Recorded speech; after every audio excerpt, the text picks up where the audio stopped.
به نام خداوند بخشنده و مهربان، همدیاران عزیز، درود و رحمت پروردگار به یکایک شما باد، در هر کجای عالم باشد و در هر وقت و زمانی که ما را میبینید و یا میشنوید. امروز موضوع صحبت نوبتی ما وضع زندانیای سیاسی هست و از همه مهمش این باید یک سوالی هست که ما و شما باید با هم مشورت کنیم، یعنی اون را مطرح کرد. نه تنها ما با بینندگان ما بلکه تمام جامعه تاجیکستان که زندانیای سیاسی ما کی آزاد می شوند و جامعه، ملت، مردم و بخصوص ما مبارزین چی کارها را باید انجام بدهیم.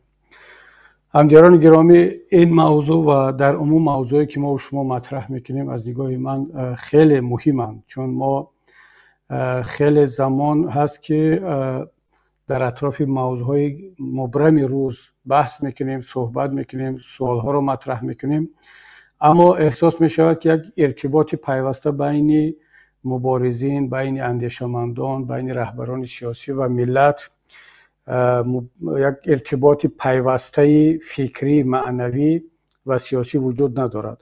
آنگاه پیدا میشود، گاه قوی هست، ولی در سطح بحث ها در همون حد جنجال و تنقید یکدیگر باقی میمونند و کار تا به حد پیدا کردن یک راه حل ملی نسبت این اون مسئله هایی که ما و شما میبرداریم بحث میکنیم پیدا نمیشود.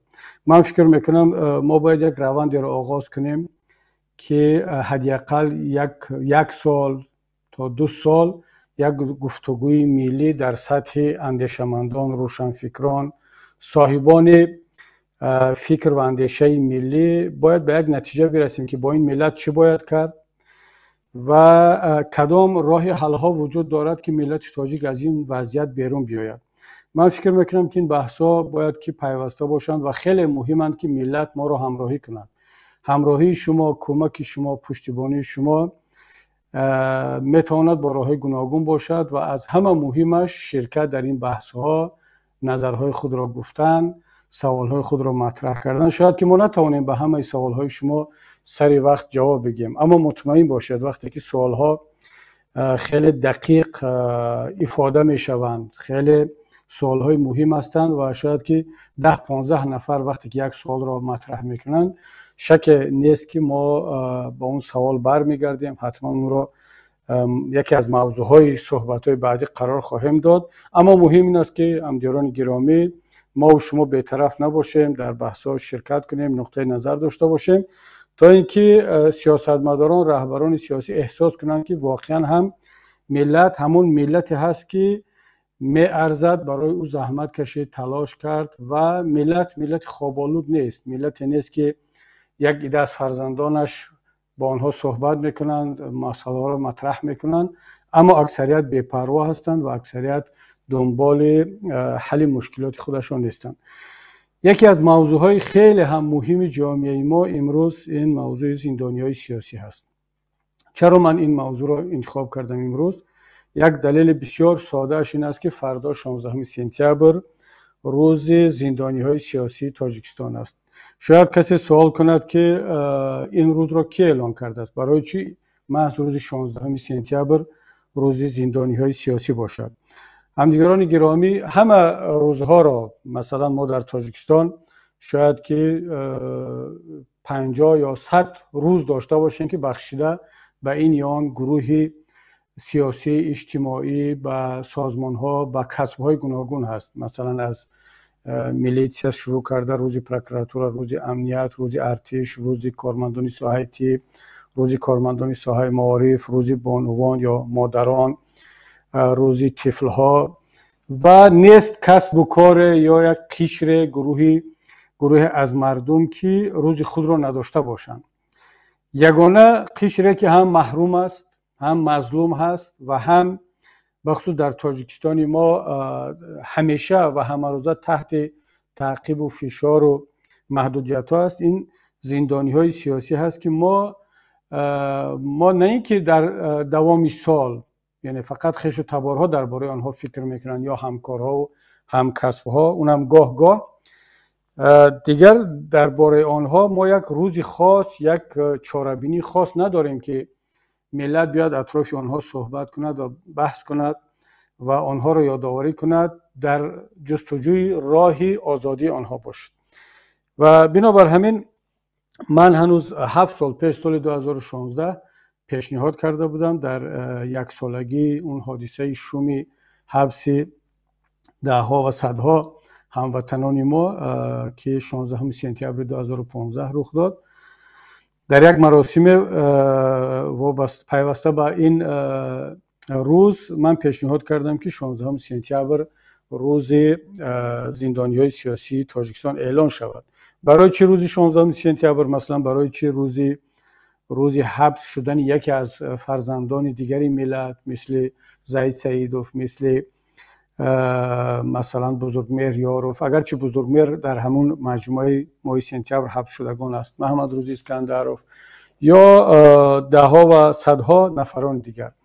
البته هر یکی از این روزها برای ما مصیبت است و میتوان اون روزها را همچون روزی یادآوری از زندانی‌های سیاسی و روزی تلاش برای آزادی آنها انتخاب کرد. اما چون روز 16 سپتامبر واقعا یک فاجعه بود برای نه یک نفر و دو نفر، نه برای یک حزب، بلکه برای بعضی‌ها فکر کردند که شاید در 16 سپتامبر تنها حزب نهضت اسلامی تاجیکستان ضرر دید. ریاست حزب نهضت، فعالان حزب زندانی شدند و ادوکات‌های مثل بزرگمهر یاروف، نورالدین محکموف و جمشید یاروف و دیگران. من اعتقاد دارم که این تنها حبس یک گروه از اعضایان حزب نهضت نبود، این تنها روز بستن حزب نهضت اسلامی تاجیکستان نبود، بلکه این روزی وارد شوی تاجیکستان به یک مرحله نوی تاریخی خودش بود، به مرحله تاریکی، به مرحله دیکتاتوری، به مرحله داشتن پیشوا که برای یک ملت واقعا عیب است. در جهان یگان ملت متمدن غیر از دو سه ملت قفامانده مثل کره شمالی و مثل ترکمنستان و مثل تاجیکستان و یگان کشور افریقایی شاید دیگر یگان ملت پیشوا ندارد. ملت های پیشرفته همه خادم دارند، خدمتگار دارند مثل پرزیدنت، سروزیر. اما بعد از حبس یک عده از اعضایان ریاست حزب نهضت اسلامی تاجیکستان، ادوکات‌ها، ژورنالیست‌ها، ملت وارد یک مرحله شد که دیگر پیشوا دارد، دیگر یک حکومت دیکتاتوری دارد، اصلا یک حکومت خانوادگی دارد و روز به روز به زینه‌های پایان‌تر در مسائل اقتصادی، اجتماعی، سیاسی، فرهنگی، دینی، حقوقی و غیره رفته ایستاده است.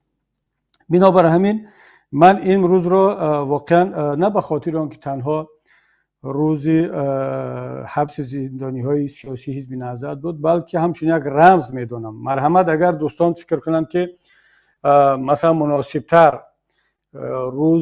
یگان روز دیگر هست، بگذار ماهی اکتبر باشد، بگذار ینور باشد، ایول، هیچ فرقی نمیکند، بگذار روزی حبس یکی از فرزندان دیگر باشد. حتی همین دو نویسنده معتبر کشور رو که عبدالقادر رستم و عبدالخلیل خالقزاد حبس شدند، بگذار روزی حبس یکی از همینها باشد. مهم هموطنان گرامی، ما باید یک روز را برای زندانی های سیاسی خود اختصاص بدیم. اگر حالا 7 سال می شود که ما یک گروه 16 سپتامبر رو انتخاب کردیم، ولی دیگر ما می توانیم با یک مشورت، اتفاق آرا یک روز دیگر رو انتخاب کنیم. اگر هنوز هم بعضی ها حساسیت داشته باشند، چون متاسفانه من احساس میکنم که هنوز هم در جامعه ما بعضی از دوستان بخصوص در بین مبارزین هم هنوز هم حساسیت دارن، هنوز هم مسئله را حزبی میبینن، گروهی میبینن، منطقوی میبینن، محلی میبینن، خیش و تباری میبینن و اگر در کدام روز یک اعضای حزب نهضت حبس شده باشد دیگر اون روز برای آنها ربط ندارد، یا اگر از حزب دیگر باشد باید برای حزب نهضت ربط نداشته باشد. چند پیش یکی از دوستان خیلی فعال که واقعا هم تلاش میکنن، زحمت میکشن، خداوند اجرشان دهد، در موضوع زندانی ها خیلی یک برنامه خوب کردن، اما وقتی که اون لیست زندانی های سیاسی را قرائت میکرد من شاید اشتباه یعنی فراموش کردن، شاید سراسیمه نوشتن و نام بعضی از برادران آمد، اما وقتی من اهمیت دادم نام زندانی های سیاسی را یک بار و دو بار قرائت میکرد، یادش رفت این برادر عزیز را که در جمله زندانی های سیاسی محمد علی حییت هست، سید عمر حسینی هست، عبدالقهار دولت هست، سیف الله زاده هست و ده ها اعضایان حزب نهضت اسلامی تاجیکستان هست که حکم های سنگین تر دارن، شرایط بدتر دارن. اما باز هم یک عده از برادران ما هنوزم وقتی که درباره زندانی های سیاسی صحبت میکنن، حزب نهضت اسلامی تاجیکستان، زندانی های این حزب و دیگر زندانی های سیاسی که از لحاظ شاید فکری با این برادران مبارز همسو نیستن، اینها رو فراموش میکنن یا خواسته یا نخواسته. من فکر میکنم یک برخورد بسیار تنگ و یک جانبه نسبت قضیه زندانی های سیاسی است. متاسفانه همین گونه موقع گیری در دیگر، نه تنها در زندانی های سیاسی، در مسئله های دیگر هم ما گاهی احساس میکنیم. بنابراین همین نسبت من شخصا و دوستان ما هیچ مشکلی ندارد که یک روزی دیگر رو اگر برادران پیشنهاد کنند. مهم که این ملت تاجیک نیاز به همین گونه روز دارد. اصلا ما باید درباره زندانی های سیاسی هر روز فکر کنیم، نه تنها 16 سپتامبر. اما در 16 سپتامبر باید ما هر سال دست جمعانه با هم بنویسیم، بگوییم، در فکر آنها باشیم، یک بار نتیجه گیری کنیم که خب در این سال گذشته چیکار کرده شد و چیکارها را باید کرد. و اصلا ما حق نداریم که زندانی های سیاسی را به کوچه و به محله و به ناحیه و به حزب و گروه و دین و ملت و قومیت ها جدا کنیم. زندانی سیاسی است. هر کسی که برای فکر سیاسیش، موقع سیاسیش، اندیشه های سیاسیش و حکومتداران به خاطر ترساندن مردم و جزا دادن برای فعالیت سیاسی زندانی کردن یا تعقیب و فشار بالایش آوردن، این یا زندانی سیاسی است. اگر مهاجر است، مهاجر سیاسی است، گریزه سیاسی است و این یک واژه قبول شده در سطح جهان است. خب چرا ما این گروه رو در تاجیکستان زندانی سیاسی مینامیم؟ حالا که در تاجیکستان زندانی ها خیلی زیادن، اما چرا یک گروه رو زندانی سیاسی مینامند؟ و در سراسر جهان هم باید گفت که بعضی از کشورها وجود زندانی های سیاسی در داخل خود رو اعتراف میکنن، بعضی دیگر نه. مثلا کشورهای دیکتاتوری همیشه رد کردن، انکار کردن که زندانی سیاسی دارن. مثلا شما اگر از پروکورور گنرالی، از وکالتدار حقوق بشر، از پرزیدنت تاجیکستان، از هر یک طرفدار حکومت اگر پرسید که در تاجیکستان چند زندانی سیاسی است، میگه اصلا ما زندانی سیاسی نداریم. کی گفت که در تاجیکستان زندانی سیاسی است؟ زید سعیدوف؟ نه، اون زندانی سیاسی نیست، او برای قانون ویرانکنی در سمت اقتصاد و مالیات و زندگی شخصی و اینها زندانی شد. حزب نهضت اسلامی تاجیکستان، سید عمر حسینی، محمد علی حییت، سیف الله زاده، اینها نه، اینا زندانی سیاسی نیستن. اینا تبادلات کردن میخواستن. یعنی سیف الله زاده، زبیدالله رازق 80 ساله، سید عمر حسینی تبادلات کردن میخواستن. اگر اینا تبادلات کردن، روز 4 سپتامبر حاجی عبدالحلیم قیام نظامی کرد، رفت به کوه. این آدمای یعنی که موفق نشد، اگر او تبادلات کردنی بود، اصلا معلوم نبود که آدمی تبادلات میکردگی چرا باید کوه برود. 300 متر بین وزارت دفاع و قصر پرزیدنت، باید با اون سلاح و با اون قدر مهمات گرفتن. اگر او دولت میخواست و حکومت میخواست و منصب میخواست، او باید قصر پرزیدنت رو میگرفت، نه اینکه برآمد میرفت. اما برآمد رفت، پس معلوم میشد که در فکری نجات جانش بود، نه در فکری گرفتن حاکمیت. حالا هر چی بود نبود، سیف الله زاده و زبیدالله رازق و محمد علی حییت و سید عمر حسینی اگر تبادلات کردن میخواستن، از بین 2 هفته گذشت، چرا فرار نکردن؟ چرا با این همه هشدار و آگاه کردن دوستان و خویشتبار که برایت میگفتن ما چی گناه کردیم برای چی برایم؟ خب بگویند که خلیل خالقزاد یا عبدالقادر رستم زندانی سیاسیان، طرفداران حکومت میگن نه، این رو برای تحقیر یک قوم و یک ملت و حالا نمیدونم تنقید حکومت زندانی کردن. همین طریق برای بزرگبیر یاروف مثلا میگن برای چی ادوکات رو زندانی کردید؟ نه، او رو برای قلابی زندانی کردیم. شما تک تک زندانی های سیاسی رو هر کدامش رو اگر بگیرید بپرسید از حکومتداران، میگن نه، این ما رو برای دیگر جنایت ها زندانی کردیم. اما دوستان عزیز، یک مسئله است اینجا باید خیلی خوب این را اهمیت داد. حتی یک جنایتکار چه رسد به این برادران و دوستان ما که در زندان هستند که اصلا جنایتی صادر نکردن، حتی اگر برای مثال سید مومن یتیموف، رمضان رحیمزاده، یوسف رحمان زندانی شد، فردا یک گپی گفت نسبت خانواده رحمان، نسبت مثلا گفت که اگر پروکورور ژنرالی تاجیکستان واقعا پروکورور ژنرالی می بود، وزیر امنیت یا وزیر داخله یا هر کدام منصبدار، مثلا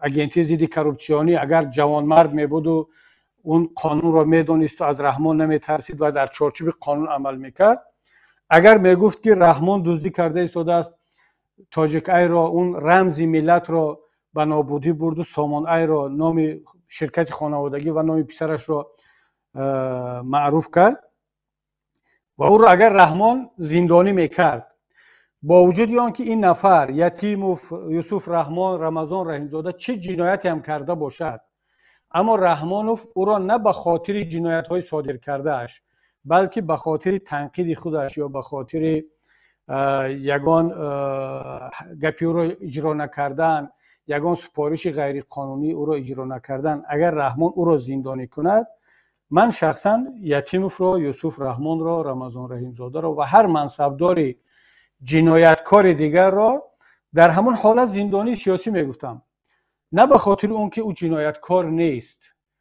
رحمان او را بروقتر باید زندانی میکرد وقتی که دزدی کرده بود. مثلا رحمان حالا اگر بخواهد، واقعا بخواهد قانون را عملی کند، رمضان رحیمزاده را باید زندانی کند برای جنایتایی که صادر کرده است. رحمانوف میداند، چون یوسف رحمان هر ماه یک پرونده علیه دلیل ها، فکت و رقم ها علیه رمضان رحیمزاده، یتیموف، دیگر منصبداران بالای میز رحمان میگذارد. همون طوری که یتیموف علیه یوسف رحمان، علیه رمضان رحیمزاده به رحمانوف میبرد، همون طوری که رمضان رحیمزاده ضد یتیموف و یوسف رحمان و دیگر منصبداران میبرند. اینا کمپرمت جمع میکنند ضد یکدیگر تا اینکه رحمان ریچک های فشار بالا اینها را داشته باشد.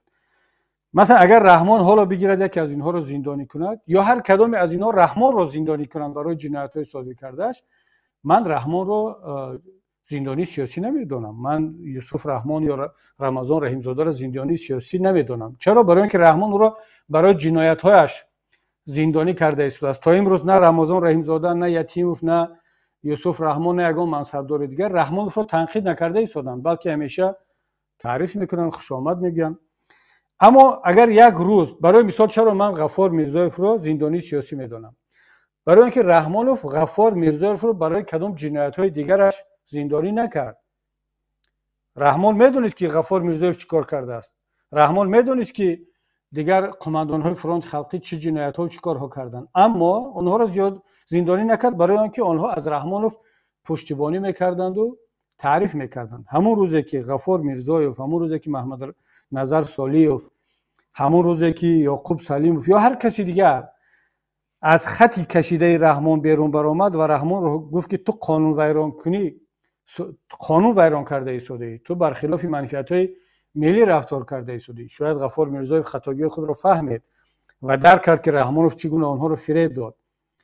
رحمانوف رو زندانی کرد. من از همون روز به بعد میگم که غفار میرزایف زندانی سیاسی است، برای آنکه رحمانوف رو به خاطر موقع سیاسیش زندانی کرد. بگذار جنایت‌های صادر کرده او را بعد قانون، تفتیشات در یک وقت دیگر بیند، اثبات کند. اما وقتی که رهبر دولت به خاطر موقع سیاسی یک انسان او را جزا میدهد و خود را در جای سود و پروکورور میماند، این علاقه زندانی سیاسی است. شما یادتان هست وقتی که رحمانوف در روز 16 سپتامبر 2015 رهبران حزب نهضت اسلامی تاجیکستان را زندانی کردند، همه را یک باره در یک شب بازداشت کردند و رحمانوف همون روزها به شهر وحدت رفت، کدام یک بینای را افتتاح میکرد. در همونجا یک سخنرانی داشت. ببینید، رهبر دولت، پرزیدنت تاجیکستان، اون نه سود است، نه پروکورور هست، نه مفتش است و هنوز هم یک روز یا دو روز از حبسی برادران خواهران ما گذاشته بود. نه یگان تفتیشات صورت گرفته است، نه کسی را بازجویی کردن، بازپرسی کردن، روبرو کردن. اصلا هیچ گونه تفتیشات نیست. رحمان در سخنرانیش میگوید که من سفارش دادم که این افراد را با سخت‌ترین جزا محکوم کنند. رحمان خودش الکی جنایت صادر کرد. رحمان بدون تفتیشات، بدون دادگاه، بدون حکم و بحث و بررسی سفارش سیاسی داد. سفارش غیر قانونی، جنایتکارانه، که گفتم که به اینها را با سخت‌ترین جزا محکوم کنید. خب این الکی حکم سیاسی است. پروکورور، مفتش، دادگاه از دستش دیگه چی می آید؟ وقتی که رحمان خودش یک روز بعد از بازداشت این نفرها میگوید که من سفارش دادم که به اینها سخت‌ترین جزا را پیش بینی کنید. همین است که ما اینها را زندانی های سیاسی میگیم و اینها حق دارن که زندانی سیاسی باشن. خب چرا من در اول صحبت گفتم که ملت برای این روز، یک روز برای زندانی های سیاسی نیاز دارد؟ ببینید دوستان گرامی، وقتی که ما یک روز را مثلا روز میلیسیا اعلان میکنیم، روز پروکراتور، روز معلم، روز کارمندان تیم، خیلی خوب است و باید همین گونه باشد، چون در اون روز اونها این جشن میگیرن یا یک مراسمی دارن. اما زندانی های سیاسی که هیچ وقت زندانی سیاسی بودن خود را یا زندانی بودن خود را جشن نمیگیرن. این روزی است که ما از اونها یادآوری میکنیم، همونطوری که یک روزی رو روز یادآوری کدام نمیدونم مصیبت، روز گنسیدی کدام ملت میدونن، روز مثلا آغاز کدام جنگ که مردم در اون روز از شهیدان، از قربانیان یادآوری میکنن. ملت تاجیک هم نیاز به چنین یک روز دارد، برای آنکه هیچ کس در تاجیکستان کفالت ندارد که یک روز یا خودش یا کدام از نزدیکانش زندانی سیاسی نشود. هیچ کس کفالت ندارد. حتی خود رحمان کفالت ندارد. رستم امامعلی کفالت ندارد. امروز در تخت است، فردا میبینید که در زندان است، مثل ده ها دیکتاتور دیگر. پروکورور گنرالی یتیموف، رمضان رحیمزاده، هیچ کس در تاجیکستان کفالت ندارد که روز او زندانی نمیشود. نه تنها زندانی بلکه زندانی سیاسی نمیشود. برای مثال اگر در تاجیکستان باز یک نفر دیگر بیاید، مثلا به جای اسلام کریموف میرزیایف آمد و میرزیایف هیچ کس نمیگه که میرزیایف یک رهبر دموکرات هست، در نتیجه یک انقلاب مردمی به سر قدرت آمد، قانونها را دیگر کرد. نه، او شاگرد اسلام کریموف بود، یا توکایف در قزاقستان از همون سیستم هست. اما خانواده نظربایوف و خانواده اسلام کریموف زندانی شدند. اگر کسی بگوید که آنها را برای دزدی، بله آنها دزد بودند، هم دختر اسلام کریموف، هم دختر نظربایوف، دامادهایشان، فرزندانشان دزد بود، مثل خانواده امامعلی رحمان. اما چرا اونها را در وقت دزدیشان حبس نکردند؟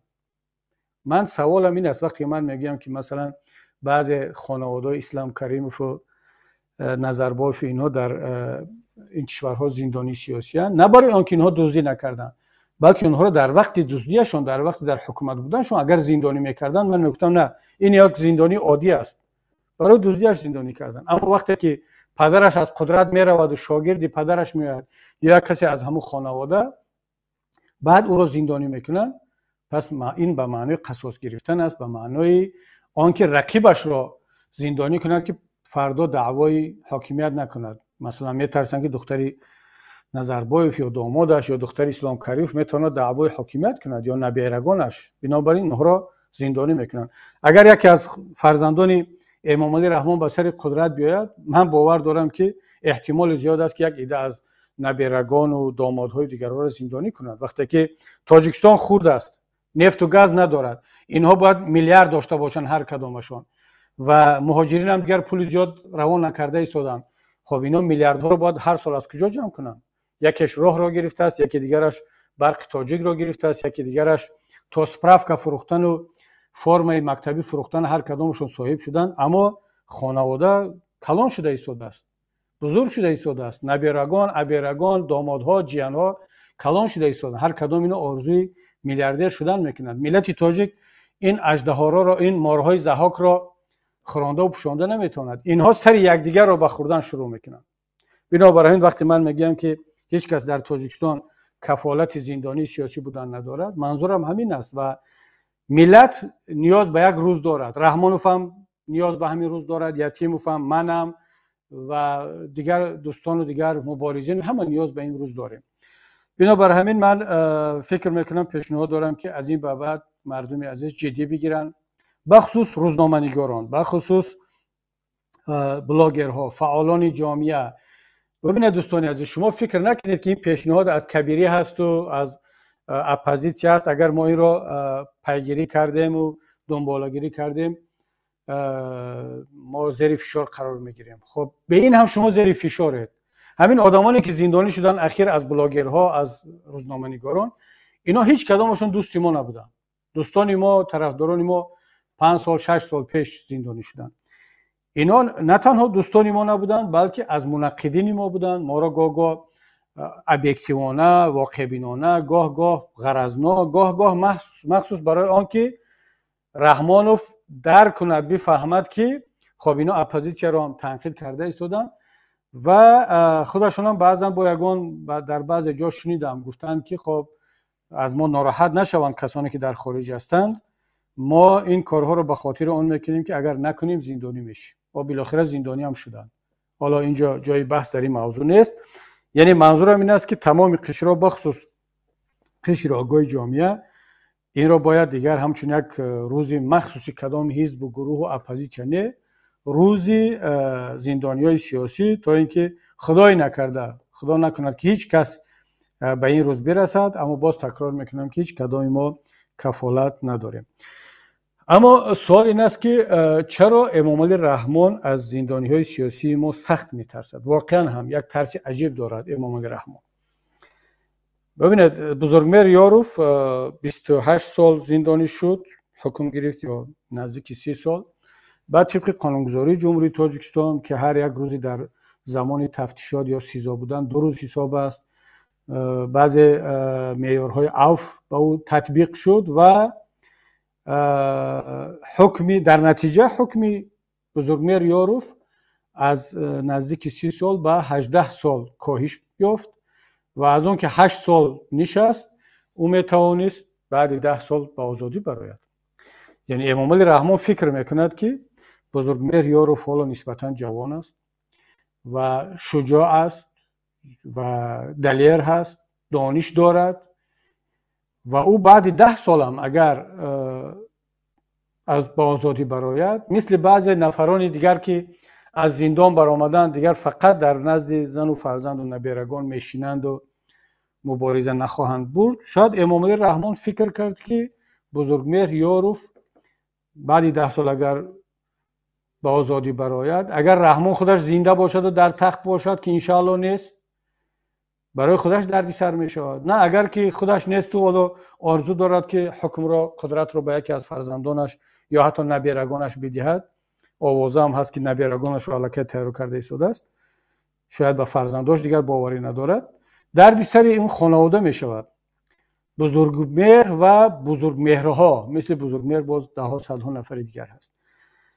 و چیکار میکند امام علی رحمان؟ با هر بهانه‌های ساخته دیگر، یعنی آدم بزرگمهر 8 سال شد در زندان است، هنوزم رحمان از اون میترسد، باز یک پرونده قلابی دیگر درست میکند و چون با او گفتند که فکر کن بعد 10 سال بزرگمهر میبراید و او گفت نه 10 سال دیگر، همون 10 سالی که قانون کم کرد 10 سال دیگر اضافه کنید که اون 28 سال در مجموع نزدیک 30 سال بشیند و اگر بزرگمهر حالا 40 ساله باشد خب یا بالاتر از 40 فکر میکند که دیگر خب بالای 60 تا 70 رفت و دیگر اون نمیتواند به خانواده رحمان دردی سر ایجاد کند. به خبر از اون رحمان خبر ندارد که در جای بزرگمهر صدها بزرگمهر دیگر تربیت میشوند در نتیجه این سیاست‌های در ناخنک خردمندانه امام علی رحمان. صدها بزرگمهر دیگر تربیت میشوند و اینها مبارزه خواهند برد، اینها کاری رحمان را تمام خواهند کرد، نه بزرگمهری که در زندان است و نه محمد علی حیات و زید سعیدوف و محمد روزی اسکندر و دیگران. ولی در عموم امام علی رحمان یک ترس بسیار عجیب و دهشتناک از زندانی ها دارد، در عموم از همه مخالفین، از همه رقیبانش، ولی باز از زندانی ها، برای آنکه رحمانوف میداند که این نفران را ظالمانه زندان کرده است و از انتقام آنها میترسد و متهم بودن و خجالت زده و جنایتکار بودن خود را در برابر این فرزندان ملت میداند و این ترس رحمان از این سرچشمه میگیرد. اما نمیدانم حال من به رحمان بگویم که از زندانی ها نترسد. اگر بگویم که نترسد از زندانی ها و بخصوص از زندانی های سیاسی، اکثریت آنها، اکثریت قاطع آنها، شاید همه آنها الکی به این نتیجه رسیده باشند که نه دیگر فعالیت سیاسی نخواهند کرد. مثلا اگر رحمان آنها را رها کند، حالا که وظیفه دار است رها کند، باید رها کند طبق معیارهای بین المللی و طبق کنستیتوسیون جمهوری تاجیکستان. آنه که آنها را غیر قانونی زندانی کرد یک مسئله است. من چرا میگم که آنها را باید رها کند؟ برای آنکه نسبت این زندانی های سیاسی ما قرار کمیته سازمان ملل هست که هر چه زودتر باید آزاد شوند. حکومت باید با اینها جبران مادی و معنوی پرداخت کند. اما امام علی رحمان نه پروای کنستیتوسیون دارد، نه پروای سازمان ملل دارد، نه پروای کسی دیگر. پروای فقط خانواده‌اش، قدرت و کرسی و منصب و پولش دارد. چرا کنستیتوسیون جمهوری تاجیکستان؟ ماده 10 کنستیتوسیون جمهوری تاجیکستان به طور آشکار طلب میکند، نشان میدهد، میگوید که در صورت تناقض پیدا کردن معیارهای قانونگذاری داخلی تاجیکستان و معیارهای بین المللی، معیارهای بین المللی اولویت دارند. این طلبات ماده 10 کنستیتوسیون جمهوری تاجیکستان است. معیارهای بین المللی چی هست؟ قرار سازمان ملل، سازشنامه ها، OBSE، تمام این دکلراسیون حقوق بشر زندانی های سیاسی تاجیکستان را بیگناه حساب میکند. نسبت آنها علیه حکمی یا قرار کمیته حقوق بشر سازمان ملل صادر شد. پس امام علی رحمان هم طبق این قرارها و هم طبق طلبات کنستیتوسیون جمهوری تاجیکستان باید اینها را آزاد کند. اما رحمان چون میترسد از آنها، خوف دارد، آنها را آزاد نمیکند. در صورتی که من باز تکرار میکنم احتمال زیاد دارد که اکثریت اینها دیگر فعالیت سیاسی نکنند. این به معنای نیست که ما جسارت و شجاعت آنها را زیر سوال بریم. نه، اینها دیگر کار خود را کردند، جوانمردی خود را کردند، جسارت و مبارزه خود را نشان دادند برای ملت. باز از این بیشتر چیکار کنند؟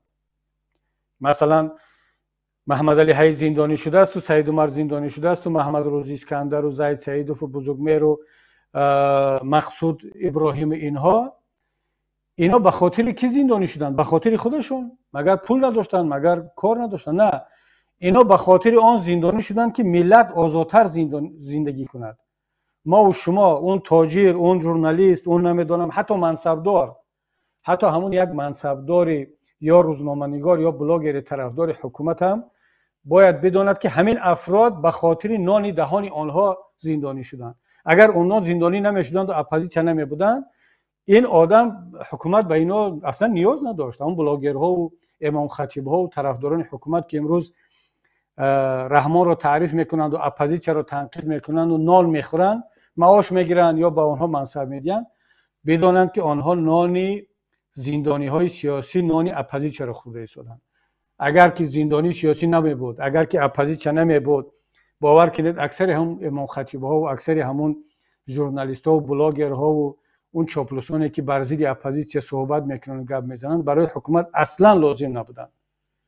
من صحبت رو طولانی در این موضوع نکنم. یادم هست وقتی که در دوشنبه بودیم، یکی از قلم به دستانی که در کمیته دینی نزد حکومت جمهوری تاجیکستان کار میکرد، ما دوست و شناس بودیم و در یک معرکه دیدم، پرسیدم چه حال داری؟ احوال پرسی تاجیکانه. گفت که خوبم خدا را شکر و خیریت که شما هستید، ما یک نان میویم و معاش میگیریم میخوریم. گفتم چگونه؟ گفت برای که اگر شما نباشید و حزب نهضت و شما همین مبارزه نباشید، ما علیه کی مینویسیم؟ ما با کی در کاریم؟ با همین حکومت برای چی در کاریم دیگر؟ برای اون در کاریم که زید شما فعالیت کنیم، یک چی بنویسیم و ما را معاش بدین، ماشین بدین، کابینت، کرسی و کاتبه اینا بدین و زندگیمون پیش بره. واقعا اون شوخی نمیکرد، یعنی چون با ما شناسی خیلی دیرینه بود و صمیمانه هم میگفت که یعنی نان شما رو ما رو شما تامین میکنید. نان همون چاپلوسان و همون اوانگاردها و ملاهای درباری و عالمان درباری و شاعران درباری، اکمال این میلیسیونر و امنیت و پروکورورها رو دیگه اصلا گپ ندارن. نان اکثری اون طرفداران حکومت رو باز همون بیچاره زندانی های سیاسی و انا همون اپوزیسیون تامین میکند. حالا ببینید چقدر در بالای مصیبت این دو نویسنده، فعالان حزب خلق دموکراتی و اکادمیک ها و ژورنالیست ها و بلاگرها و کتابدار و همه نان خورده ایستادن، نان پیدا کرده ایستادن. بنابر همین یک کمی قسمت صحبت طولانی شد، ولی من فکر میکنم که ملت نیاز به این روز دارد و باید که این روز همه ساله، نمیگم با دبدبه، جای دبدبه نیست، اما همه روزه با حساسیت، با جدیت امروز باید قید شود و ما زندانیای سیاسی را باز تکرار میکنم هیچگاه نباید فراموش کرد. یگان روز نباید فراموش کنیم، اما روز 16 سپتامبر یا هر روزی را که مبارزان و فعالان جامعه خودشون انتخاب میکنن، در اون روز ما باید یک گزارش نزد ملت بدهیم و یک از فعالیت‌های خود برای به خاطر زندانیای سیاسی درک بدیم. خب دوستان گرامی، ببینید وقتی که ما میگیم تاجیکستان زندانی سیاسی دارد، نه تنها ما بلکه یک چند کشورهای دیکتاتوری دیگر هم زندانیای سیاسی دارند. اما من همیشه به این نظر بودم و حالا هم هستم و روز به روز این نظرم سخت‌تر می شود، یعنی اعتقادم به این درستی نظرم بیشتر می شود که شاید در دنیا یک دو کشور باشد که وضع زندانی های سیاسی از ما بدتر باشد. مثلا کره شمالی، ترکمنستان. من با اپوزیسیون ترکمن هم گاگو صحبت میکنم، مثلا هیچ درکی از زندانی های سیاسی نیست. من شنیدم که مصر، عبدالفتاح سیسی و حکومت مصر خیلی نسبت زندانی های سیاسی بدرفتاری میکنن، اما احتمال زیاد دارد که از تاجیکستان بدتر نباشد یا در همین سطح باشد. اما از بسیاری از کشورهای دیکتاتوری دیگر در جهان، بخصوص در منطقه ما، وضع زندانیای سیاسی ما خیلی بد و بدتر است. و من چند روز پیش با یکی از دوستان بلاروس صحبت داشتم. وقتی که من گفتم که رژیم ما بدتر است، زندانیای سیاسی ما در حال بدترن، خیلی ناراحت شد. گفت نه اصلا شما وضع بلاروس رو نمیدونید. اگر میدونستید نمیگفتید که وضع در تاجیکستان از بلاروس بدتر است. گفتم خب وضع شما چگونه است؟ خب شما به من بگید که زندانیای سیاسی شما حد اکثری حکمشون چند سال است؟ گفتم 15 سال. خب اخیراً یکی رو 20 سال دادن که اون دیگر نامزد به پرزیدنتی بود.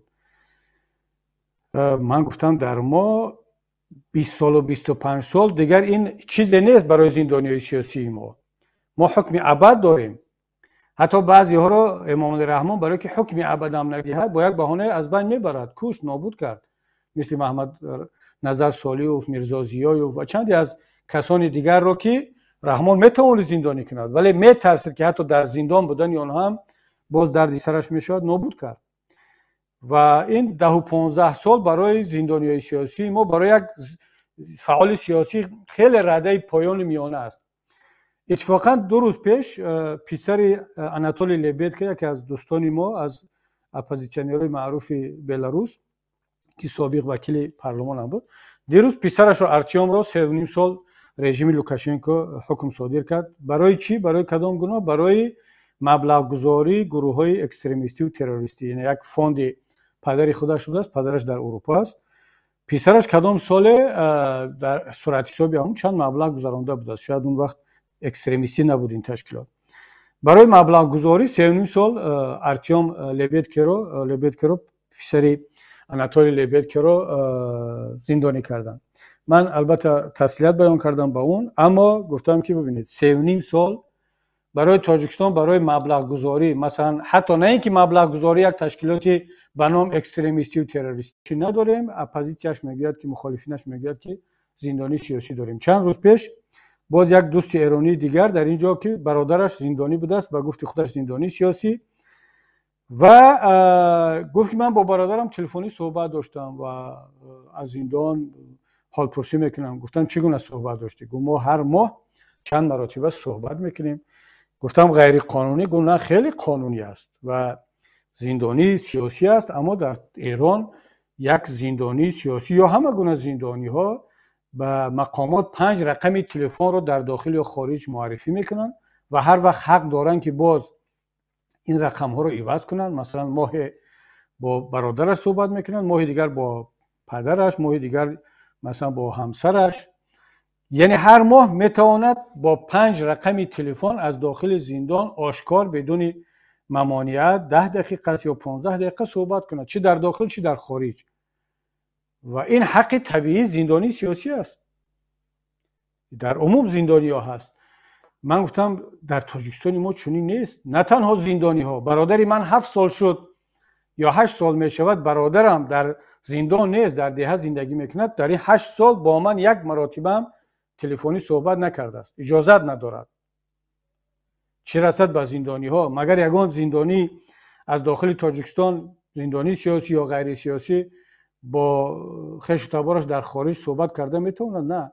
وقتی که ما با ایرانی ها میگیم که نه برادر، دوستی عزیز، در تاجیکستان وضعیت 10 برابر بدتر است، اونها در اول باور نمیکنن، حتی ناراحت میشن، میگن که نه شما امکان ندارد. امام علی رحمان که رئیس حزب دموکراتی است، مگر او حزب دموکراتی رو رهبری نمیکند؟ او مثلا ملاکی نیست، او مثلا عضو کدام حزب اسلامی یا حزب کمونیست نیست.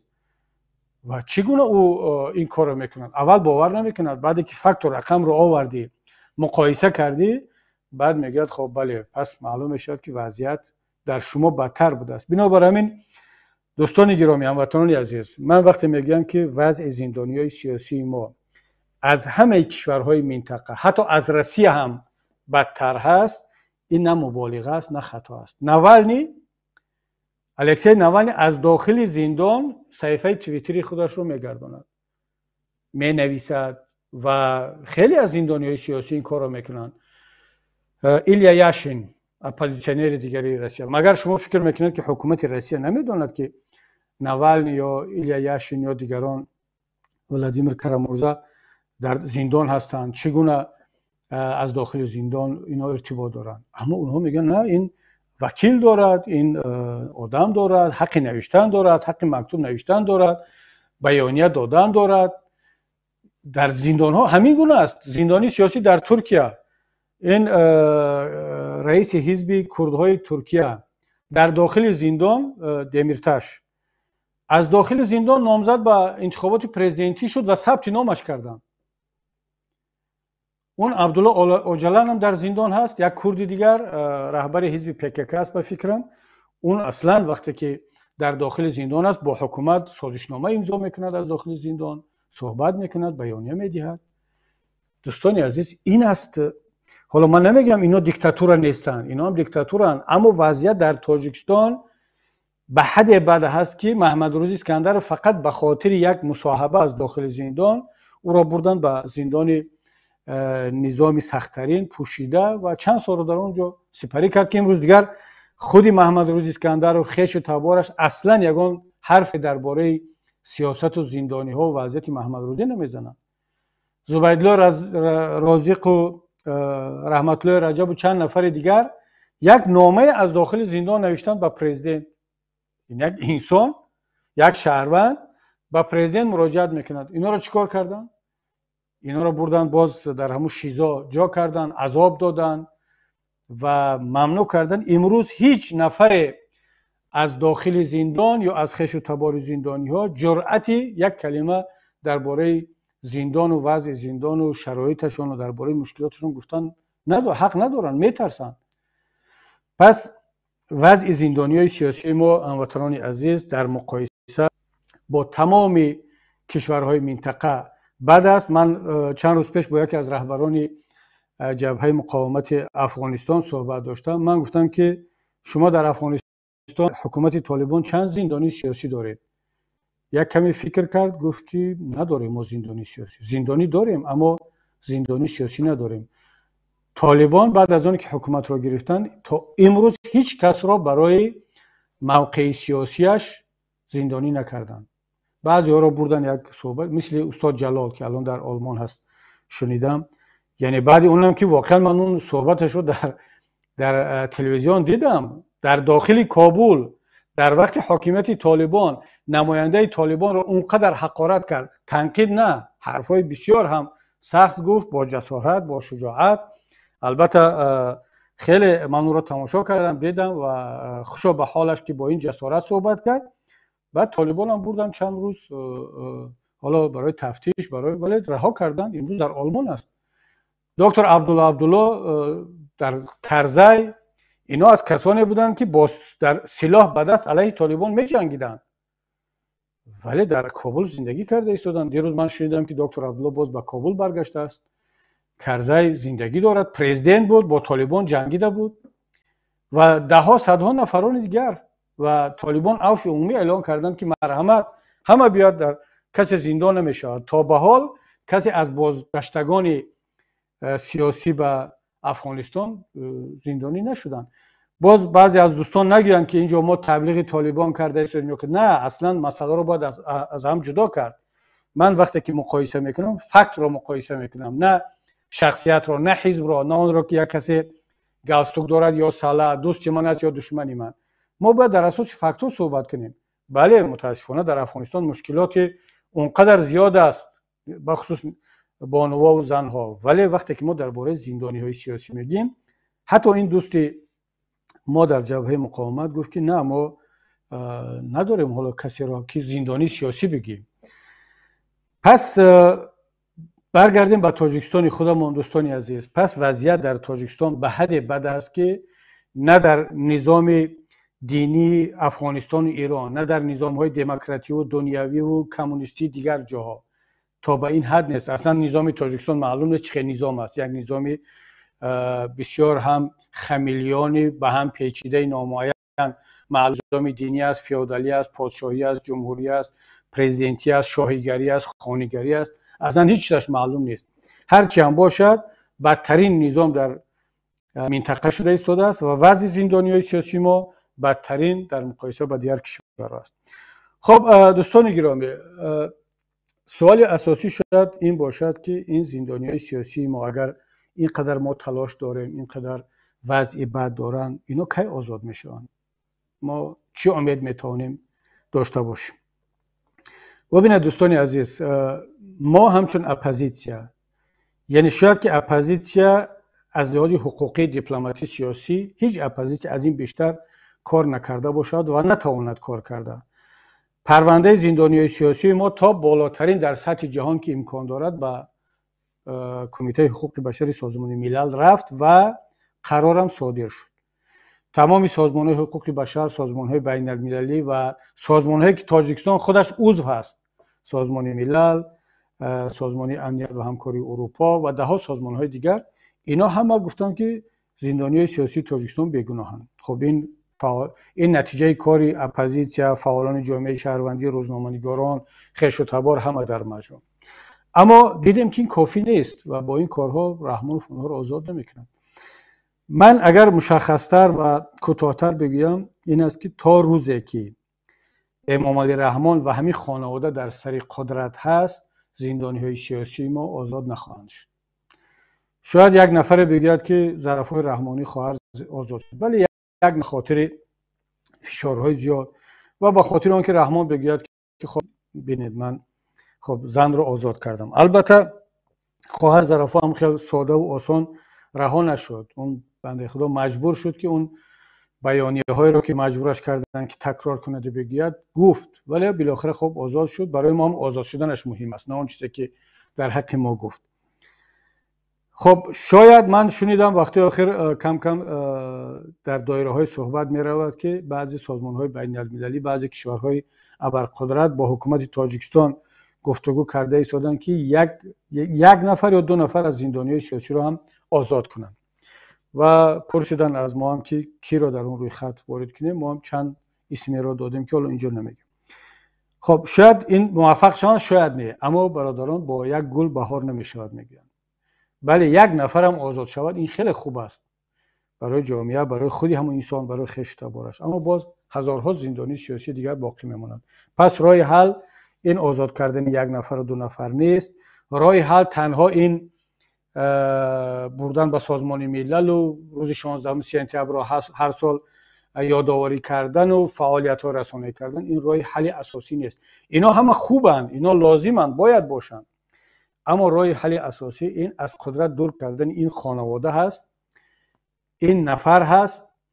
و من اصلا باور ندارم بعضی ها میخوان یک کمی باز هم بازی خودشون کنن که نه، اگر رحمان از قدرت برود و کسی از خانواده بیاید اون باز بهتر خواهد بود، چون اون کینه و قدرت و نفرتی که رحمان به دین و آیین و به ملت و به مردم دارد این را نخواهند داشت. اینا جوانترن، حتما زندانی ها را رها خواهند کرد، تغییرات خواهد شد. اما من شخصا باور ندارم. میگن که همون با قول ضرب المثل روسو سیب از درختش دور نمیافتد و اینا هم از همون ریشه و از همون تفکر و از همون خانواده هستند. اصلا رحمان قدرت رو هم بدهد خودش به هر شکل در تاجیکستان اگر زنده باشد، مثل همین قربانگولی بردیمخمدوف که دینه در تاجیکستان بود، پسرش پرزیدنت تاجیکستان در همونجا سخنرانی رو پدر کرده ایستاده است که وظیفه‌اش پایین‌تر هست. یعنی همون در تاجیکستان خواهد بود و یعنی بنام یا پرزیدنت یا کسی دیگر، ولی رحمان همه چی رو اداره خواهد کرد و کسی جرأت نخواهد کرد که ضد رحمان ضد خواسته و حرف بزنه. بنابر همین راه یگانه این از قدرت دور کردن همین گروه جنایتکار خانوادگی دزد و قلاب و ظالم هست، دیگر راه وجود ندارد. اما بازم سوال از این هم مشکلتر و اساسی‌تر این که مادامی که راه حل تنها همین باشد، پس کی این حاکمیت و این خانواده این نفر از قدرت دور می شود که هزارها خانواده تاجیک روز شادی را ببیند، فرزندانشان را، پدرشان را، بابایش را، شوهرش را در پهلوی خودش در خانه ببیند. کی این روز شادی و خرسندی ملت فرا خواهد رسید؟ من برادران عزیز، خواهران محترم، همدیاران گرامی، در این مسئله خیلی شفاف و آشکارم. این به کبیری ربط ندارد، این به یک دو نفر دیگر، به پیمان ملی تاجیکستان، به گروه‌های مبارز تنها ربط ندارد. این به شما ربط دارد، به ملت ربط دارد، به خانواده‌های زندانی‌های سیاسی ربط دارد، به هر کدام ما و شما ربط دارد که کی ملت از این وضعیت رها می‌شود. هیچ کس فکر نکند که خب من کارمند حکومتم، من تاجرم، من روزنامه‌نگارم، اصلا من یگان به سیاست کار ندارم، به من چی ربط دارد؟ نه دوستی عزیز، به تو هم ربط دارد. به تو هم اگر همیشه رفتن بگیرد، روز دری تو رو هم میکوبند که دیگران هم گفتن. شاید این بلاگرها و شاید این نویسنده ها و اینا مثل شما فکر میکردن که به اینها ربط ندارد. بنابر همین راه یگانه همین است و این صحبت هایی که ما کرده ایستادیم به همین خاطر است. به خاطر آن است که این ارتباط بین ما و ملت باشد، به خاطر آن است که ملت فکر کند، ملت بی‌پروا نباشد، بی‌طرف نباشد و این تلاش های دست جمعانه ان شاء الله من باور دارم روز به نتیجه خواهند رسید. ولی وظیفه ما و شما این است که این روز را کوتاه‌تر کنیم، بعد 5 سال و 10 سال نه، بلکه تلاش کنیم که این کوتاه‌تر شود، برای که این زندانی‌های سیاسی ما واقعا هم سزاوار آنند، حق آن را دارند که فردا در پهلوی زن و فرزند و خویش تبارشون باشد. هر روز که از این میگذرد، هر روز سلامتی آنها بدتر می شود، یکی را از دست می دهیم، یکی از کسل می شود، از دنیا می رود، که این دیگر به وجدان ما، به ایمان ما، به انسانیت ما ربط دارد. همینجا من صحبت مقدمه‌ای یا اساسی خود را به انجام می رسانم. اگر در استودیو دوستان سوال داشتند از بینندگان، مرحمت، اگر نه آیسته آیسته صحبت رو جمع بست کنیم. استودیو اگر سوالی باشد بفرمایید. خب اینجا یک سوال آمده است. آیا محیدین کبیری کتاب خالقزاد را خوانده است؟ اگر ها، چه نظر و اندیشه آید این کتاب دارد؟ تشکر. دوست گرامی، من کتاب را پورا نخواندم، اما تقریض یا نوشته ها در این باره این کتاب را خواندم. بعضی پارچه‌هاش رو دوستان روان کردن خواندم، چون متاسفانه کتاب را نه در شکل الکترونی PDF یا خطیش ندارم. ولی من حتی مقاله های بر ضد کتاب را هم خواندم. یعنی میتوانم گفت در عموم که یک تصورات عمومی درباره این کتاب دارم، درباره مؤلفش دارم، درباره محررش هم دارم و نقطه نظر طرف ها را هم میدانم، چه کسانی که پشتیبانی از مؤلف کتاب و کتاب میکنن و چه کسانی که بر علیه این نویسنده و کتاب هستند. خب نظر شخصیم چی است؟ نظر شخصی من این است که یک کتابی خیلی خوب، خیلی جالب، خیلی خواندن باب هست، اما کتابی غیر معمولی نیست که برای اون باید صاحبش زندانی شود.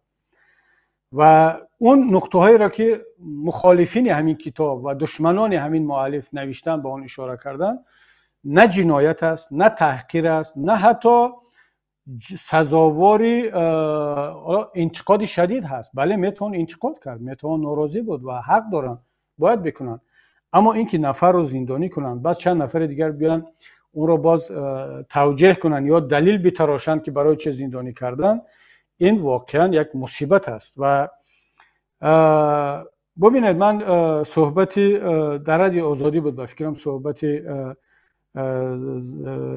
شاعر و روزنامه‌نگار ظفر صوفی با عبدالقادر طلبک رو تماشا کردم. یعنی خیلی دلیل های عجیب و غریب یعنی طرفداران حکومت میارن، فقط این بنده خدا نه، در عموم حالا دیگرانش که باز خیلی معذرت میخوام احمقانه تر از اینش، ولی مثلا میگوید که دلیل بیارد برای آنکه میگوید که بابا جان غفورов یا کدام کاتبی سیاکی پیشینه در زمان اون چی کارش صورت گرفت، یا مسئله فساد بود یا درباره حکومت کدام نهاد دولتی اثبات کند که فساد است. مؤلف چگونه در یک قصه، در یک کتاب بدیعی رو باید اثبات کند؟ با منطق این نفر و این نفران، فردوسی اگر زنده می بود، همین حکومت رحمان، همین طلبکوفا، همینا فردوسی رو بدون کدام شک تهمت ضحاک مارون زندانی میکردن. از فردوسی طلب میکردن که اثبات کن که ضحاک ظالم بود، اثبات کن که مارون ضحاک در کدام عصر پیشتر مغز سری تاجیکان و آریایی ها رو میخورد. خب فردوسی چگونه اثبات کند؟ ناصر خسرو در سفرنامه‌اش چگونه اثبات کند؟ سعدی شیرازی در گلستان، سعدی که بدون شک در زندان رحمال میپوسید و این چاپلوسان حکومت همه اشان بدون استثنا، نه اینکه در اینایی که در رادیو آزادی دیگر جا بحث میکنن، اصلا بدون استثنا اینا بر ضد سعدی شیرازی برای مسخره کردن پادشاه و امیر و برای تنقید حاکمان زمان خودش اینا دلیل میتراشیدن، دلیل میآوردن. من وقتی که اینها رو میبینم میگم خوش به حال محمود غزنوی و خوش به حال نمیدونم اون پادشاهانی که در زمان سعدی بودند و فردوسی بودند و در زمان ناصر خسرو بودند و در زمان عبید زاکانی بودند و بخونید کتاب های عبید زاکانی رو که چگونه مسخره میکند شاهان زمان خودش را، و خوشا به حال اون پادشاهان، اونا در برابر امام الرحمن اصلا با چای کشی هم نمیرسن. اصلا من فکر میکنم که یعنی فرعون را که دیگر زبان زد است در قرآن هست، قصه های فرعون، ظلم او، بی‌عدالتیش، در برابر رحمان دیگر هیچی است. شما ببینید که فرعون با حضرت یوسف چیکار کرد. 7 سال زندانیش کرد، بعد با برآمد و از اونجا با وزیر شد، عزیز مصر شد از زندان فرعون. شما تصور کنید که در زمان فرعونی ما زید سیدوف و بزرگمهر و محمد علی و اینها از زندان برآیند و با در زمان پادشاهی همین وزیر شوند. اصلا افسانه هست. اینا حضرت یوسف اون طرف ایستاد، فردوسی، زاکانی، سعدی، همه اینها رو زندانی میکردن با این منطق، با این فراست، با این فهمیش. بنابراین من درباره این کتاب چی نظر میتونم گفت؟ اون مؤلفش واقعا مظلوم است، باید بدون قید و شرط آزاد شود، محررش هم، و اصلا جای گپ نیست. برعکس من همون قسمت هایی که خواندم که اینا سخت رسیده است و ایراد گرفتن، واقعیت رو گفته است. خب چی بدی دارد که مؤلف در منطقه غرب یا قراتگین رشت یک دوست نیافته است؟ خب نیافته است، بعد چی؟ منم در یک منطقه دیگر شاید دوست نیابم. این چی ربطی دارد به تحقیر؟ شاید اون منطقه غرب نخواست است با این دوستی کند. یعنی وقتی که اگر ببینید این قدر اگر خوردگیری شود از همین، فقط از کامنت ها و از پست های همین آدمان در فیسبوک و در شبکه ها، میدونید چقدر پرونده جنایتی با همین منطق خودشون میشود ساخت. اصلا دیگر اینا اگر همین منطقشون رو داشته باشن و از روی همین منطق نسبت پاس‌ها و کامنت‌ها و نوشته‌های خودشان یا صحبت‌هاشون اگر رفتار شود، اینا باید اصلا دیگر آزادی رو هیچ وقت نبینن. من نظرم درباره این کتاب، درباره این مؤلفان، درباره این پرونده‌ها همین است دوستی عزیز. خب سوال دیگر آمده است. سلام، وقتی حکم رژیم رحمان در سازمان‌های با نفوذ جهانی خوانده شده است، ما پیوندان زندانی سیاسی در جمهوری تاجیکستان چیکار کنیم؟ دوست گرامی، حالا نفهمیدم منظور رو که حکم رحمان در سازمان‌های با نفوذ جهانی خوانده شده است.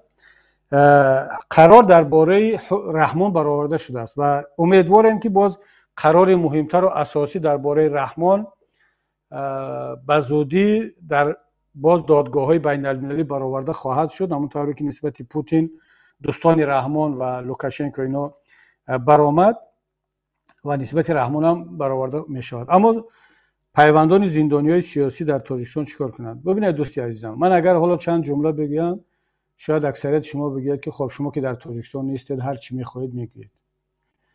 شما که در تاجیکستان نیستید ما رو تشویق میکنید که فعال باشید. اما من از همون روز اولی که زندانی‌های سیاسی بخصوص برادران و خواهران حزب نهضت و پیش از حزب نهضت هم، چرا حزب نهضت، مثلا وقتی که زید سعیدوف زندانی شد، خانواده دوستی عزیزم زید سعیدوف بدون آنکه من چیز بگویم حالا درباره زید و من مراجعت کردن، آمدن گفتن که التماس این موقع خانوادگی ما است، برای پشتیبانی از پدری من هیچ صحبت نکنید. گفتم چرا؟ گفتن که اگر شما صحبت کنید پس میگن که زید سعیدوف با حزب نهضت ارتباط داشته است، با کبیری ارتباط داشته است، اینا از اون که پشتیبانی کردن پس دل او سنگین‌تر میشود. خب گفتم اگر حکومت نمیداند که من با زید سعیدوف ارتباط داشتم، دوست بودم، دوستی خانوادگی بودیم، و مگر نمیداند که زید سعیدوف قبلا با حزب نهضت اسلامی تاجیکستان ارتباط داشت، یعنی عضو نبود هیچ وقت، ولی مثل همه دیگران ما حزب قانونی بودیم، رفت آمد داشتیم. خب حکومت اینا میداند چی اشکال دارد؟ گفتن که خود مقامات گفتن ایرا، گفتن مقامات شما را فریب میکنن، حالا میخواهند که جامعه آرام باشد، نه کبیری صحبت کند، نه حزب نهضت، نه یک کسی دیگر، و شما را وعده میکنن که ما زید را آزاد میکنیم، فقط شما کاری کنید که دیگران دخالت نکنند. بعد مسئله که تمام شد، زید رو زندانی کردن، دیگر من چی بگویم و نگویم فایده ندارد. گفتن نه این خواهش ما است، اگر شما کمترین کمک به دوستتون زید کردن میخواهید همین است که خاموش بستید.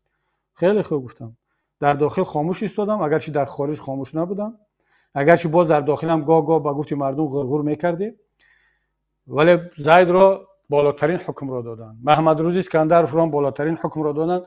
برادران از حزب دموکراتی گفتن که شما نهضت همراه نشوید که این کار باز سخت‌تر می شود. حتی اعضایان ریاست حزب نهضت اسلامی تاجیکستان، معاون من در زندان است، فرزندانش میگن التماس با ما گفتن که همراه نشوید، مبارزه نبرید، درباره پدرتون خودتون هم گپ نزنید، ما ان شاء الله که رو رها میکنند. جناب عالی با گفت خودشون آدمی غمخوار است و جوانمرد است و وعده داد که اگر خانواده‌اش همراه نشوند رها میکند. امروز سید عمر حسینی حکم ابد، دیگر دوستان 30 سال درک نیست از جوانمردی رحمانوف، از وعده رحمانوف، از وعده اون پروکورور، و دیگر خانواده همه خاموش، هیچ کس درباره زندانیای سیاسی صحبت نمیکنه.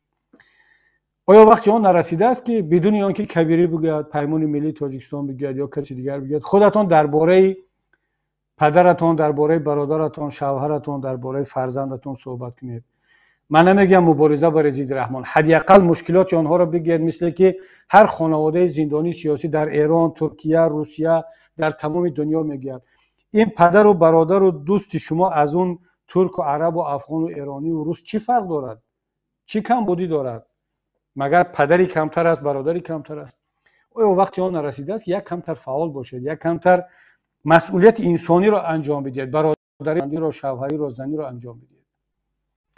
من نمیدونم بیشتر از این دیگر چی بگم به شما، رو نمیدونم فرزند یا پیوند کدام زندانی سیاسی هستید. حالا از هر کسی هم باشید، با گفتن من و با مبارزه ما و با سازمان ملل رفتن من کار حل نمیشه. شما باید مبارزه رو برید، ما شما را کمک کنیم.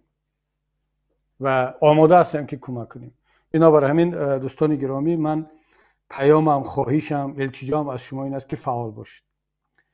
دیگر راه جز این نیست، دیگر راه نداره ما مگر اینکه فعال باشیم در چارچوب قانون. خب بعضیا میگن که اگر ما فعال باشیم مالکیت ما رو میگیرن، زندانی میکنن. خب همون مالکیت برای چی در کار است؟ همون مالکیت رو پدرت به دست آورد، همون مالکیت رو زحمت‌های بیچاره است، برادرت، همون فرزندت، برای کی در کار است دیگرون؟ برای چی در کار است؟ هیچ کس تا به گور نمیبرد مالکیت رو. ما هم داشته میلیون ها رفت دیگر، اصلا خب رفت دیگر. نانمون همون نان، ریسک همون ریسک است. بنابراین دیگر چیزی برای از دست دادن نداریم برادران. بهترین فرزندان، بهترین انسان‌ها در زندان. حالا هم بعضی‌ها فکر میکنن که خب مبادا یک کاری نکنم که همون معاشم از دست نرود، نمیدونم تجارتم، خانه‌ام. خب اگر برای شما اون عزیزتر باشد توکل به خدا. خب همین است نظری من برادر. دیگر اگر سوال خب نسبت اظهارات امروزه تاشیوف آقای مرد چی نظر دارید؟ خب امروز تاشیوف یک حالا فرصت نکردم پورا بخونم از چند سرچشمه، چون من عادت دارم که اگر خبر مهم رو در یک جا خوندم حتما از سه چهار سرچشمه دیگر، گاه سرچشمه های به هم دیگر ضد معلومات میگیرم و مقایسه میکنم.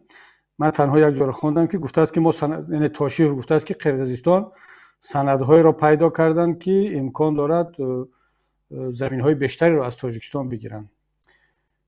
ببینید من قرقیزستان را هیچ کشوری دموکراتیک و آزاد و مستقل و خیلی هم پیشرفته نمیدونم، اما در مقایسه با تاجیکستان خیلی خیلی بهتر است و وزیر امنیت یک کشوری نیم دموکراتیک مثل قرقیزستان این صلاحیت را دارد، این آزادی را دارد و این جسارت را دارد که بیاید در نزد رسانه‌ها چنین جمله را بگوید و تاجیکستان را در حالت دفاعی قرار بدهد. الان توپ دیگه در میدان تاجیکستان است، توپ در میدان یتیموف است.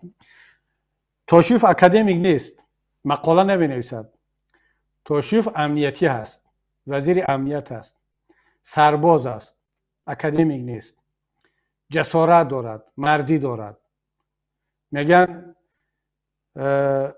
دشمنت اگر مرد باشدم اعتراف کن. همین قرقیز هم هست، نسبت سرزمین ما تجاوز کرده ایستادن، اما مرد رو باید مرد گفت. حداقل باید اعتراف کرد که در مقایسه با اکادمیکی ما همین سرباز قطاری خیلی جوانمردتر است، خیلی آزادی بیشتر دارد. ماند مقاله نویسی و سفسطه بسیار گفتن و در جمهوریت و در همه جا درباره کدام امنیت ملی از اریستوتل و از سقراط مثال آوردن. وظیفه تو حمایه مرز است، حمایه سرباز است، حمایه اون مرز و بوم تاجیکستان است. صحبت کردن، به ملت گزارش دادن. تاشیوف میگه که ما سند یافتیم. تو چی یافتی؟ یتیموف بجای اون که رفته کتاب‌های دیگر رو بردار کردن و با اون مؤلفان واقعی کتابات و مقالات صحبت کردن، بشین سفارش ده ارشیو جستجو کنن، سند پیدا کن، مرز را حمایت کن. من نسبت نظر تاشیوف همین رو دارم، یعنی دعوای غلط دارن، واقعا دعوای غلط است. برعکس تمام سندهای بین المللی منطقوی از زمان شوروی، تمام خریطه ها بیانگر آن است که اون زمین ها مال تاجیکستان بود و باید به تاجیکستان برگردانده شود. برای آنکه این زمین ها به تاجیکستان برگردانده شود، رحمانوف و یتیموف باید در قدرت نباشند. اینا جسارت ندارن، اینا شجاعت ندارن، اینا غیرت ندارد بیاد در پیش رسانه ها یتیمو در برابر تاشیوف گپ زند. تاشیوف هر روز آماده است که این تئوری بتیاد، نمیترسد. شما امروز دیدید که یتیموف یک مرتبه آزاد در نزد روزنامه‌نگاران در یک میدان، در یک تالار مصاحبه داده باشد؟ من ندیدم. یگان بار سخنرانی این اکادمیک رو در یگان دانشگاه، در یگان کنفرانس به طور آزاد به کاغذ ندیدم. اکادمیک یک نامزد علم هم این کار رو باید آزاد کرده بتواند. یعنی یک استودنت کورس 5 حالا نامزد علمی نه، وقتی که رفرات می نویسد او باید برآمد بدون کاغذ کرده تواند اون موقعش رو بیان کرده تواند. چی رسد به دکتر و به اکادمیک و به پروفسور؟ اینا همه متاسفانه نه وزیرن، نه امنیتیان، نه اکادمیکن، نه پروفسورن. این یک بادآوردهایی که تصادفاً به گفته خودشون به اعترافشون هم کلتکداران سرخ بلشویک‌ها که در همون 100 سال پیش هم هیچ بوده ها همه چیز شدن، اینا هم سر قدرت اومدن و امروز ما مجبوریم که دیگر من به جای اون که صحبت یتیم رو شهر بتیم و در اطراف اون صحبت کنم، من مجبورم که صحبت توشیف رو شهر رو تفسیر کنم، برای که یتیم خاموش است، رمضان رحیمزاده خاموش است. اینا فقط هنرشون چی است؟ از قفای ملت تاجیک کافتن و جستجو کردن و زندانی کردن و گزارش دادن به رحمان که ما امسال یا امروز در این ماه فلان مقدار تاجیک رو زندانی کردیم، کشتیم. همین دیگر. سلامت باشه برادر. خب یک سوال دیگر، امیدوارم اگر که سوال آخر باشد خوب، چون خیلی هم طولانی شد صحبت ما. شما گفتید بعضی حکومت ها وجود زندانیان سیاسی را اعتراف میکنند. اعتراف کردن زندانیان سیاسی چی کمک میکند به زندانی سیاسی؟ اگر فرض کردیم رژیم رحمان اعتراف کرد زندانیان وجود زندانیان سیاسی را، پس چی؟ ببینید دوستی عزیز، اگر رحمانوف اعتراف کند که در تاجیکستان زندانی سیاسی است، نتیجهش چی میشود؟ روزی بعدی باید او را رها کند، آزاد کند. نتیجهش همین میشود. یعنی در قانونگذاری جمهوری تاجیکستان ما هیچ معیار برای فعالیت سیاسی زندانی کردن نداریم. رحمان هم برای آزاد نکردن اعتراف نمیکند. بنابراین همین اعتراف نخواهد کرد این را و برای هر یک فعالیت سیاسی، نه تنها برای فعالیت سیاسی، برای هر یک موقع شهروندی جسورانه امام علی رحمان میتواند از دلخواه شهروندی تاجیکستان پرونده جنایی بسازد. اصلا هیچ کس شک نکند. شما بیاید یک نفر رو انتخاب کنید در تاجیکستان، بگوید که همین آدم زن است، مرد است، جوان است، پیر است، معلم است، دکتر است، اصلا یک آدم هیچ کار هم نکند، در یک بیابان، در یک دشت تنها زندگی کند، بگید که همین آدم اصلا امکان ندارد که رحمان نسبت او یگان پرونده ساخته بتواند. من به شما میگم که رحمان اگر بخواهد برای همین آدم حکم قتل، حکم ابد را صادر خواهد کرد. پیدا میکند، مطمئن باشید. ولی او را زندانی سیاسی نمیگه. او را زندانی مثلا میگه که خب در همین دشت بود، مثلا اکلاگ رو ویران کرد یا یگان کاری دیگر کرد، نلاگ رو نسپارید یا هوا نفس کشید، زیاد نفس کشید، یک پیدا میکند. و فکر نکنید که ما این را شوخی و حظ و ایرانی میکنیم، نه، واقعیتش همین است. بنابر همین رحمان این زندانی سیاسی رو هیچ وقت اعتراف نخواهد کرد و چون که اعتراف کرد زندانی باید رها شوند، خودش زندانی شود و این مسئولیت ما است برادری عزیز. اعتراف کردن یا مجبور کناندن که جهان بشناسد که در تاجیکستان زندانی سیاسی هست و الکی این رو اعتراف کردن. خب دیگر جهان کی؟ ما انتظاری نداریم که سازمان‌های یا کشورهای عضو سازمان شنغهای یا آدکبه بیان این حرف ما را قبول کنند. اصلا اون کشورها یگان نفرش، یگان تاش کشور آزاد و دموکراتی نیست، در اونجا حقوق بشر اصلا اعتراف نمی شود، معنی ندارد. ما وقتی میگیم که جامعه جهانی، سازمان‌های بین‌المللی، کشورهای معتبر، کشورهایی که در اون انسان حقوق دارد، اعتبار دارد، کرامت دارد، اینا همه زندانی‌های سیاسی ما را زندانی سیاسی میدونن، اعتراف کردن و از حکومت رحمان طلب کرده ایستادن که آنها آزاد شوند. همین با دوستی عزیز نظری من. اگر دوستان در استودیو دیگر سوال نباشد ما به همین در اینجا اکتفا کنیم و بار دیگر هموطنان عزیز به همه شما تشکر که ما را همراهی میکنید و از همتون خواهش میکنم که نه به خاطر کسی بلکه به خاطر زندانیای سیاسی این مسئله را جدی بگیرید، پیگیری کنید، به دوستان برسونید و فعال باشند و دعا میکنم که پروردگار روزی را برساند که ما دیگر درباره زندانیای سیاسی صحبت نکنیم بلکه آنها را در پهلوی خود ببینیم و آنها در نزد زن و فرزند و خویش و تبار باشند. تا صحبت‌های بعدی شما را به پروردگار میسپارم. السلام علیکم و رحمت الله و برکاته.